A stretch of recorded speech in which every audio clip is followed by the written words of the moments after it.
my people, welcome to Fellowship Bible Church's Sermon Spotlight, where we are coming at you each and every week with a fresh service to debrief in an effort to send biblical truth. And what better way to do that than by the power of conversation, which we all know I believe in strongly. I love to talk. And I'm Rose Lauck, and today I got to sit in this seat because Mark and I were on the podcast last week, and we're changing chairs. So welcome. That's the deal. So Mark is here on my right. Mark is such a great guy and such an important part of the worship planning team and the event production and all of that stuff. So how are you today, Mark? I'm good, but it is true. You do like to talk a lot, and I like that.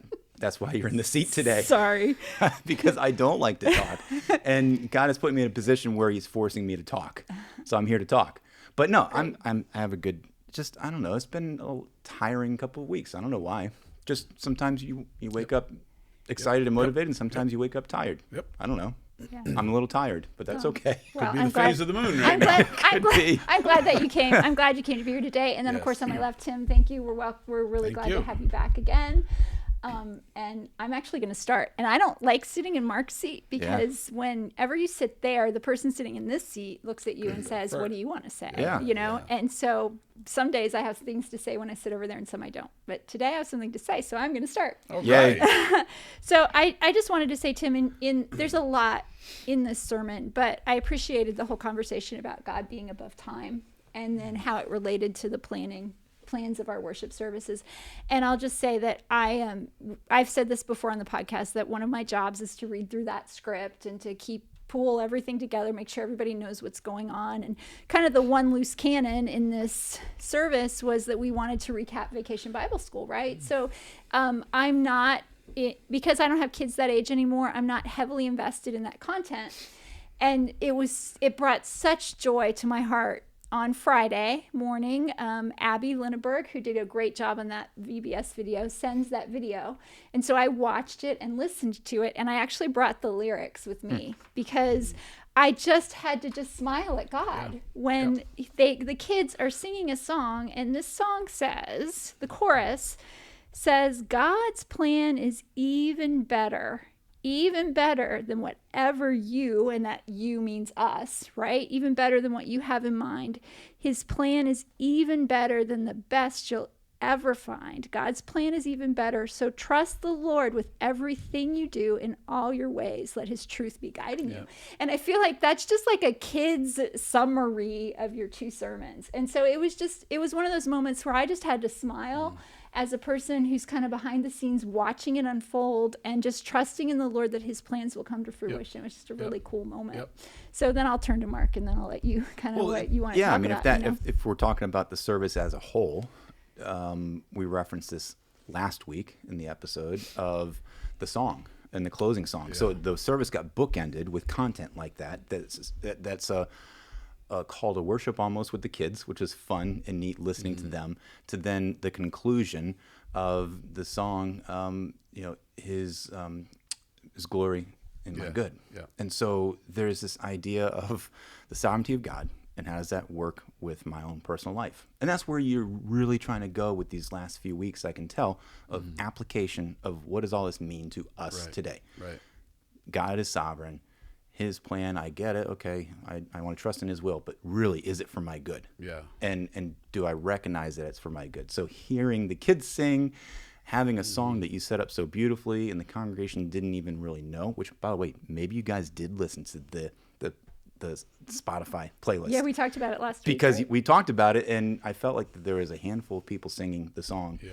But it really was ultimately because you helped set it up in a beautiful way. So that was helpful to know that there is just a response that was relevant to the sermon, and a couple of those key passages that we can look at of just the idea of beholding Christ, beholding the Lord as displayed as a mirror, and that idea of how can we just behold him. And you referenced the Christmas sermon from several months ago.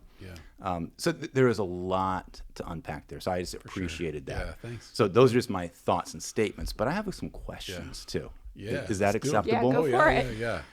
I feel that you are really skewing towards this bigger picture application right now and not hitting the details of the verse by verse. Correct. Yeah. And it's fascinating to see how you're breaking up the verses. And internally, I know that you were thinking about a different kind of couple of passages, and you break it up on, I can't remember, verse 42 maybe, and now you're like, oh, verse 35. You reference that a couple times of the prophetical component of this passage and how it can be far and near. Mm-hmm. And you said that there is this turning point in verse 35. Yeah, after 35. After 35. That I was wondering if you can unpack some more of why that you is feel that way. exactly the same question that I was going to ask. Like, what is it about like that moment? Is it a change in language? Is it a change in? Is it just Christ referencing it in Matthew? Like, what is it about that? Because there's the abomination of desolation that's referenced 2 different times there. Correct. in chapter 11. Yeah. And you're saying that you can look at it with the Antiochus Epiphanies component of, he did fulfill that prophecy, but then Jesus refers to it in Matthew. Right.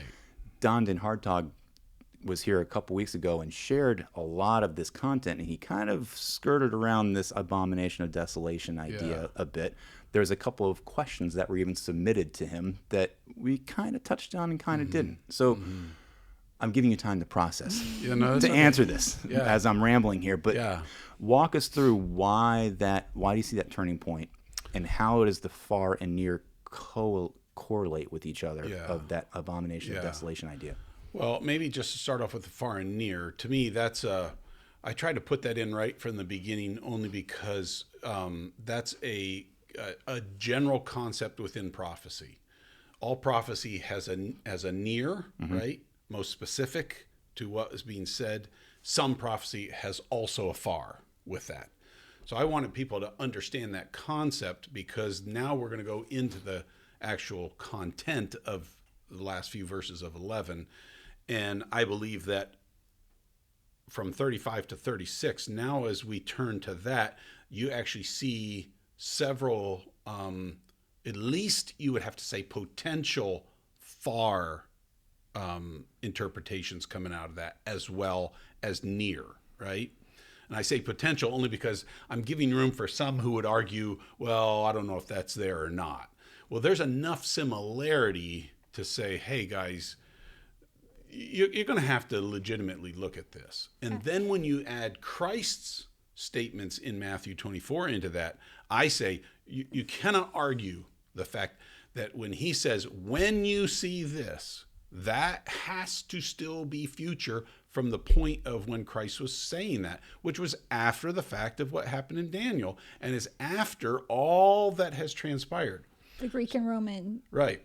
So empires. Either Antiochus never fulfilled that, and it was only always meant for this future to come, or it actually was fulfilled with Antiochus and it had another future. Which brings me back to that whole, like, that graphic. I really like it. Mark Carey, I remember him sending it to us as a stick figure with the guy. There's 2 mountain peaks, and one is far away and it's really high, and one is close and it's not so high, and the little person down in the valley is looking up, and to him it looks like one mountain peak, right? Without seeing the valleys in between. And even as you were showing those slides on Saturday and Sunday, Tim, the near and the far, I was thinking about that beautiful graphic. And Caleb used it a few weeks ago in a sermon, and Mark Carey used it a lot in Isaiah. And I think we see a lot of similar things in Isaiah. And if you go back to Mark's sermon series on Isaiah, you'll hear the same concepts where some of it is near and some of it's far away. And the prophet himself, whom God is using, cannot always perfectly discern the difference. And so there in the book of Daniel, you're trying to see that turning point, but I'll just repeat what you said, that Antiochus Epiphanies was in BC. If I'm looking up, it said he died 164 BC, before Christ. And so he quote unquote fulfilled this abomination of desolation thing that Daniel would have been talking about. But then when you go to Matthew 24, Jesus literally says, therefore, when you see the abomination of desolation, which is spoken through the Daniel the prophet, standing in the holy place, then let those who are in Judea flee to the mountains, and he goes down the path. So that's a future focus. Correct. So he's still pointing to something in the future. That's right. So there's this duality, if you want to call it, of the far and near prophecy. And just another little added piece to it. So Antiochus, in this vision, this final fourth vision, we are dealing, we dealt with the whole empire, right? Like we moved from the Medo-Persian Empire to the Greek Empire. We're still in that realm in this vision. He actually is not referring to the Roman Empire, which we know is to come, and we know, according to the image, it's the fourth one, right? Mm-hmm. So that's still not there. So in the context of 11, we see this. Let's not even say it's Antiochus. Let's not even name him. But in verse 21, it tells us there's this vile person, and that's the context as we go through the remainder of it, right?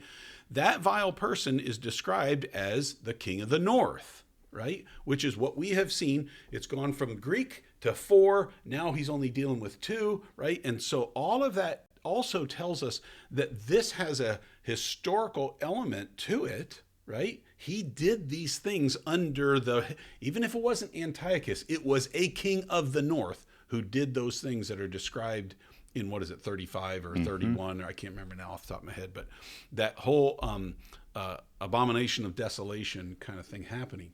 So we know from that we still have to have another empire come into place. And we can see that throughout Scripture and history that it's the Roman Empire. Yeah. So all of those things fit in and help us. And I wasn't trying to make such a huge, hey, there's a shift here. And so therefore, as much as I'm trying to say, look, guys, there is a reason, more than one reason, why God is telling us, he's given a vision to Daniel so that we might know these things. And in part, that's so that these things are, I'll even use the word type of what is to come, what is going to happen. And he's given us a view of that through, I believe, Antiochus. But now that's bad. That's the first time when the nation of Israel literally is forced to stop sacrificing. That's the power that brings that about, right? So when that ends there, we don't see that then again till even during Rome, they were allowed to do all that kind of stuff. But during the Antichrist, or some don't necessarily want to call him Antichrist, depends on what term the lawless one, the beast, right? This one at the end, he'll end all of that stuff, and the Scripture would indicate, and we haven't gone into Revelation or anything, but that is going to be worse than what was happening back here. This is just a foretaste, really. Right. Which again, I was really appreciating the conversation about time. That you opened up, you know what I mean? Like, this is us. You had a chart, and the chart basically had that, we are constrained by time. God is not constrained by time. You talked about how fast our kids grow up and how sometimes we want to hold on to time, and how that is absolutely impossible for us that's one of the limits, I guess, that God places on us as human beings. We're not sovereign. That there's the contrast. We're subject to time. And I really appreciated the idea that, like, you brought it out subtly about, like, for a time. And it made me think about, like, how we get in these, like, if sometimes it feels like hard things will never end, right? But seeing them from the God perspective, and this constant, like, well, you're going to be under this oppressive government for a time, or you're going to be, persecuted for a time. But knowing that God has a plan that is above all of that time, I think is such an encouragement to us and such a hope to us. And emphasizing the appointed time. Yes. Taking the time to even point that out in the sermon. Did you look at that? Not just in this time, but the appointed time. Well, you said who's the one appointing it? It's not us. It's not humans. It's God, the creator of the universe, the person who's in charge of all things, is allocating and appointing in that time. Yeah. Which is, I mean... And hopefully as we grasp that kind of thing, then we find ourselves submitting ourselves to him in that. Lord, you have an appointed time. I'll trust you for that, right? Like, you have a time. You're allowing this difficulty in my life. I want it to be over, but you're allowing it. I'll trust you for that. That doesn't mean that it makes it now easy. It just provides the place of rest for me, which God has already made available. I can actually go through my struggle, whatever that is, with a heart that's at rest. Paul, the illustration we gave, 3 times I'm asking the Lord to take this away, until finally when the Lord said, no, my grace is sufficient for you. So when I understand that concept, when I understand that truth, then that ought to communicate the same thing to my heart. Most gladly, therefore, will I submit myself to whatever it is that you have for me, Lord. I trust you. And I'll like, one of the things that I always go back to, always is a strong term, but Mark Carey talks about the line thinking versus the dot thinking. And I tend to think of that in a timeline kind of a way, meaning that like this life, this time, this small dot in the grand scheme of God's universe eternality is nothing. And so I want to live for the line. I want to live knowing and acknowledging that God is the sovereign over all of these things, and that his plans and his purposes are being enacted through people who want to glorify him, right? And through people who don't actually, right? And so I just think that idea that we are such a little piece of his grand scheme, it just helps me to trust him more and to rely on him more as I walk through hard things. Hence the theme, trusting in the Ancient of Days. Right. All of time is in his hands. There's that quote from that song that we keep singing that's titled Ancient of Days. And this is where the rubber meets the road. This is how are we live on our lives when we read a passage like this in Daniel. And you can get into the nitty-gritty details, but I love where this is, where we're shaping this for us, because it's having us think about, okay, today's Tuesday. Am I trusting in God and what's going to take place this afternoon? Right. When I get home and have dinner with my family, is there going to be moments where I need to turn my attention to the Lord because of a difficult conversation or whatever's going on? Like, how can I view my daily life in light of God is preordaining this? It's his time, it's in his hands. And that's the challenge, which is why the key passage that you're alluding to, can I just read it? Yeah. The 2 Corinthians 12, and he said to me, this is God saying, Christ talking to Paul essentially, my grace is sufficient for you, for power is perfected in weakness. Most gladly, I just lost it. Hold on, just went away from me. Most gladly, therefore, I will rather boast about my weakness, so that the power of Christ may dwell in me. Therefore, I am well content with weakness, with insults, with distresses, with persecutions, with difficulties for Christ's sake. For when I am weak, then I am strong. And that allows us to put our trust and rest in God and not ourselves. And it's so interesting because I was telling people at lunch today, I just got an advertisement from it's a women's ministry, and they do Bible studies occasionally, and they're wanting you to sign up to participate in this Bible study. And the selling point or the question that they're asking to get you to sign up for this Bible study is, do you need proof? Do you need proof that your faith is real and that God is in control? So I opened it. I was like, okay, how are they going to prove that to me? And they're going to prove it to me by studying the book of Daniel, which I just thought was really cool, right? So this is, in effect, this is our proof, right? This is our solid rock. And even, again, the kids sing this song about Breaker Rock Beach, and I have a rock that's strong and steady.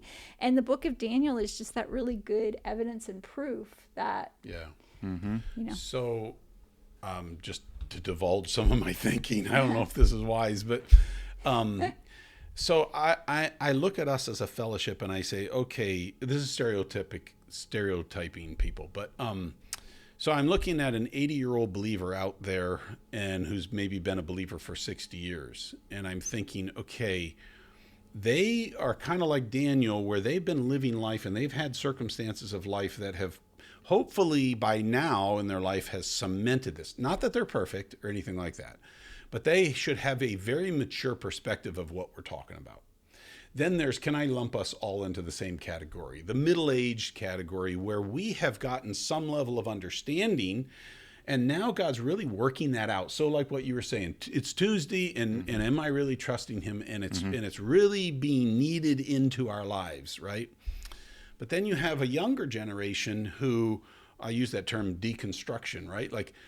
There's so many of their peers who are like them, friends of theirs, believing in the things of God, only to have something hard happen in their life. And they don't, at that point, maybe have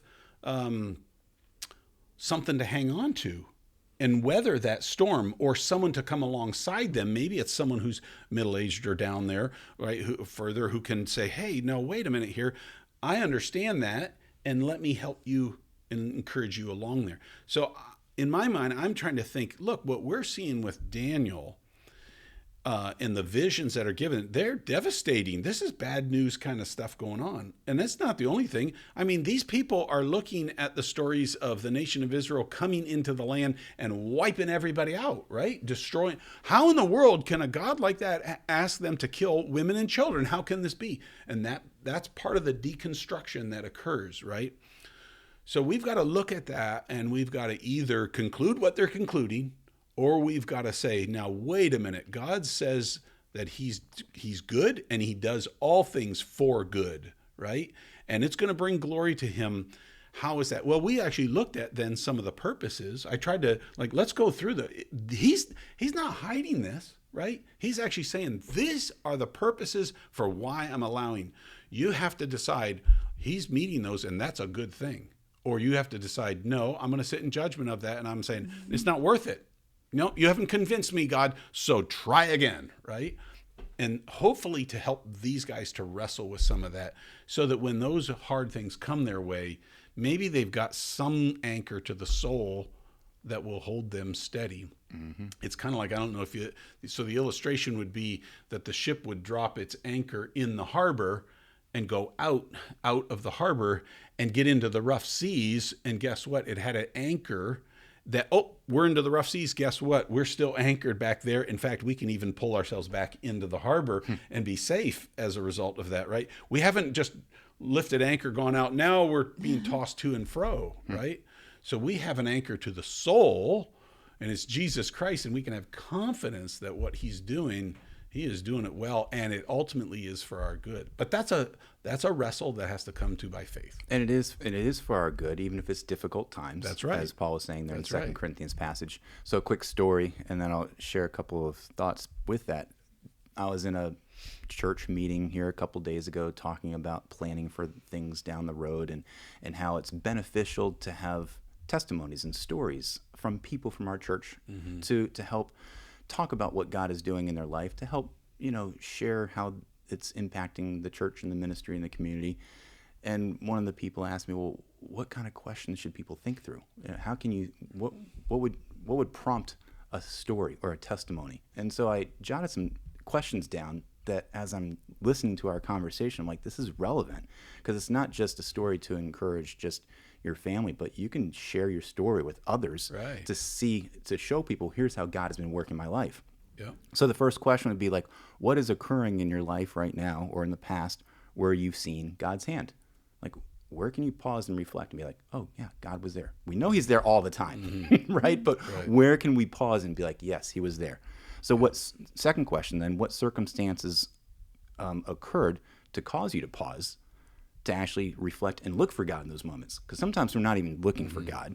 So what's going on around you to make you be like, oh, where's God in this? Yeah. That's helpful. Right. And then as you reflect in this period of your life, what were the anticipated outcomes? Like, what were you hoping for? And then what may or may not have happened? Right. Because sometimes that's where the rubber meets the road. I didn't get what I wanted, or I was praying for this and God didn't answer it. So as you're reflecting back and sharing the story with people, well, what were you thinking was going to happen, and what did God really do? And then what did God teach you in that time, and what did you learn about God? Because I think that's also helpful to go back and say, okay, if I'm to share a personal story about what went on with my life of how I saw God move, I've got plenty of them, but you want to share and learn more about God in that moment, which refers to that beholding God concept. Right. Well, and I'll just point you guys, one of the things I like to do is, we are really good around here at developing resources. And sometimes we have them in our back pocket and we forget about them. And I'll just point you guys to the resource that we developed last summer. We were talking about Christ, our hope in life and death. And Mark Carey was doing a sermon series. And we did 5 video testimonies, I think, in the course of the corporate worship service.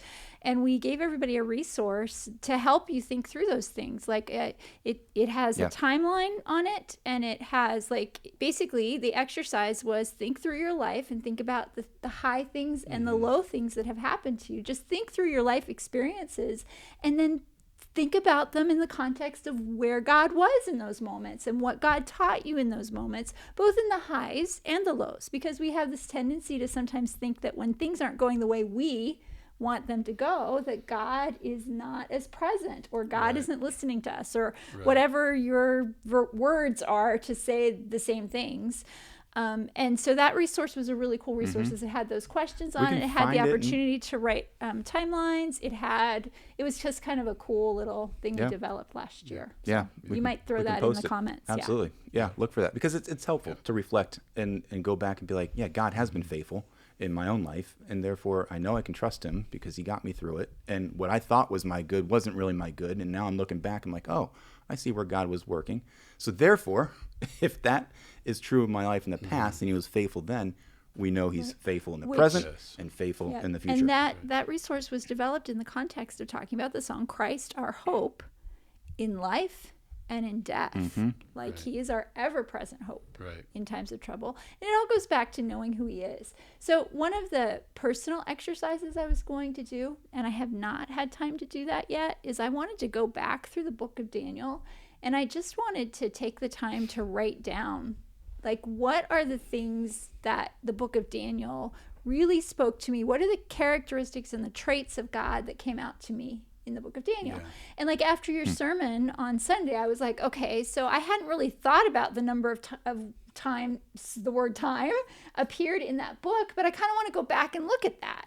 And I want to think about how the book of Daniel really does, okay, God is eternal. He is over and above all time. Because we've talked a lot about the sovereignty of God, right? And that he can be trusted. But I just wanted to go back and see, are there any other, as you're talking about beholding, are there any other specific like who God is things that I've learned in the book of Daniel? I haven't reviewed it yet, but I'm actually going to do a little bit chance. of that. I won't talk about time, for example, but just some of I'm just going to highlight a couple of those towards the end of our time this next weekend here. But that would be cool to do. I think, because all of a sudden that stuff starts leaping off the page. And as it does, you begin to get more of a sense of the big picture of what he's doing, right? And so we've had 4 visions. This is the 4th one over, let's call it a 90-year span of his life. Obviously, it wasn't quite that because he was, a teenager-ish, like when he was taken captive. But over that span of his life, God has seen fit to use this individual and bring these 4 specific visions, which really there's a lot of repetition in them from a grand scale, right? So you got to look at that and go, now, why in the world why is this so important that God would see fit to repeat this again and again and again through one guy and make sure that's put down for all of eternity for us to read? Well, there's reasons behind that, and it's more than just having to do with me and my little world, but it also does affect me, or could affect me, should affect me. Right. Well, and just like there are a ton of things. Like I've when I was on the podcast, I think maybe 3 or 4 weeks ago, I was talking about how I had been struck by the visions of just that whole Ancient of Days vision. I think it was a sermon that Caleb had done. And then Caleb even talked about how God looked the same, or maybe Mark. Anyway, someone had mentioned about the Jacob's ladder, right? That vision that Jacob has, and the description of God in that vision, and then the description of God in this book of Daniel, and then the description of God in Revelation, and how there are 3, like, those are huge time periods, right? But this consistency in, God and the light and the sitting on the throne, and just those kinds of even little things about who God is that come out in the study of this book. Right. Yeah. I kind of hate to end it, to be honest with you. It's Good book, like, it's tough. I mean, it's also exhausting. I mean, Yeah. you can see how Daniel is just like, okay, I see these visions and I'm freaking out and I'm tired now. I mean, it's a lot to go through, and we're still wrestling with these things of how to unpack it. And again, I just appreciate the bigger picture and not getting into the weeds of all the different historical things, but saying, okay, how can we really apply this idea that God is sovereign and behold him through that process and learn more about him? Yeah. So. Yeah, and that feels like a great place to end, right, guys? So I just have a note here that I'm supposed to cover any announcements or upcoming events, and I'll kind of turn to Mark. Like, I don't know that there's anything, because Mark's the special events guy around here, so I'm not sure that there's any. I will just put a save the date in there Okay. for you guys. August 25th. Yeah. Okay. August 25th is going to mark kind of the end of the summer, but we're going to have a one church gathering service outdoors. So go back to the days of COVID, but without COVID. Okay, guys? So we're going to have one outdoor church service here on the campus at 10 o'clock, but we're going to give more details down the road about things that are going to be happening before and after that service to have a fun, just time of hanging out together as a church body and seeing the unity of everyone being together instead of having 4 different services and 3 different worship venues and all those things. Just one service will be able to celebrate who God is and what he's done in our body and do that together. So August 25th, put that down. Okay. Well, thank you both for being here today. And reminder to everybody, we love to hear from you. We like to hear your comments, and we really love your questions, because then we have something to talk about, and I like to talk. So that works out really well. Yep. So we have Sermon Spotlight, but we also have, you can find those on YouTube, Apple Podcasts, Spotify. We have the Global Church Podcast. Those have been really, really informative. I find those so incredibly helpful. Did you know that the whole Van Drunen family was on with me? Yeah, I last saw one? that. Yeah, on All the That kids. was that Global Church, or was that Fellowship That was Family? Global Church. That was Global Church. Yeah. Okay. Last week. Go look for it. Yeah. It was fun. Yeah. So the fact of the matter is that sermons are not meant to take an hour, but rather to transform a lifetime. And until next week, much love and God bless.